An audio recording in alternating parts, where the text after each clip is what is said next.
You know that feeling when a relationship starts as an affair? It's intense, it's all-consuming. It feels like this is the one, the true love that's worth risking absolutely everything for. But if that's true, why do so few of them actually make it?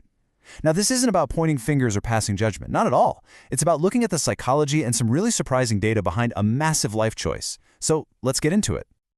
This is the big question, isn't it? It's the one that fuels the whole, often painful ordeal. Is this forbidden love the real thing? Is this the one that's finally going to lead to a lifetime of happiness? That's the promise that keeps people going. But does reality ever live up to that dream? Well, get ready for this, because the numbers, they tell a pretty startling story. The actual success rate for these marriages is astonishingly low. We're talking 1.5 to 2%. Just let that sink in for a second. That means for every 100 couples who believe they found their happy ever after this way, maybe 2 of them will actually build a marriage that lasts. So what on earth is going on? Why is there such a huge gap between the hope and the actual outcome?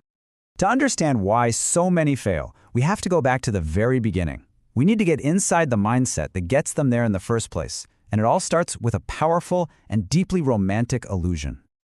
You see, during an affair, the couple isn't just a couple. They're a team on a mission. Every secret phone call, every hidden meeting, every single obstacle they manage to get past feels like this huge victory that just makes their bond stronger. They get this us against the world mentality, and they're totally convinced that if they can survive this, they can survive anything. Please like, subscribe, and leave a comment. You are doing important work. And this is the really crucial point. As long as the goal is crystal clear, to finally be together officially, the motivation is off the charts. There's this constant adrenaline rush, a shared purpose. That light at the end of the tunnel makes all the struggle, all the stress feel completely worth it. But what happens when you actually reach that light? What happens when the mission is over? And this, right here, is where the whole story takes a very sharp turn.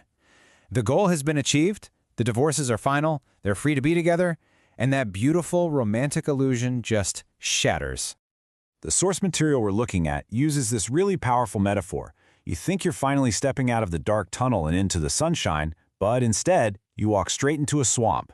Just like that, the mission is over, and now you're just stuck in the messy, complicated, and totally exhausting reality of everyday life. And things unravel with shocking speed. The motivation that fueled the whole affair, it just vanishes. That hormonal rush, the dopamine and adrenaline that made everything feel so exciting and intense, gone. And suddenly, a much more critical perspective kicks in. You're not just seeing your exciting forbidden lover anymore, you're seeing a real person with flaws and baggage. And all of this hits while you're emotionally and financially drained from the divorce. The exciting adventure becomes a grueling marathon that has no finish line. And the pressure isn't just coming from inside the relationship. Oh no, a decision made by 2 people sends these massive shockwaves through their entire social world, and that ripple effect can be absolutely devastating. If kids are involved, the complexity just skyrockets. If she has a child, that child might resent the new man, which creates this awful loyalty conflict where mom almost always has to side with her kid. If he has kids, the new wife often struggles with the fact that he has to stay in contact with his ex-wife, who might just use that contact to intentionally stir up trouble. It becomes a total minefield of emotional tripwires. The social fallout is just brutal. More than half the time, the ex-partner will actively try to sabotage the new relationship or win their old partner back.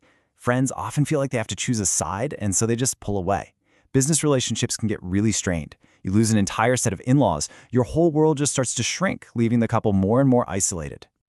And this isolation creates a really deep sense of loneliness. The very community that used to define you is suddenly gone. You're not just starting a new relationship, you're trying to build an entirely new life from scratch, and usually without the support system you always took for granted. But maybe the most destructive force of all doesn't come from the outside. It comes from within the relationship itself. The very act that brought them together becomes the very thing that tears them apart. See, during the affair, your brain is a master at justifying things. You tell yourself, this is necessary, or it's my only path to happiness. But once the dust settles, those justifications crumble, and a much deeper guilt sets in. So what's the solution? They make the past a forbidden topic. But you can't build real, authentic trust on a foundation of unspoken truths. And that silence, it just starts to eat away at everything. It all boils down to one inescapable question.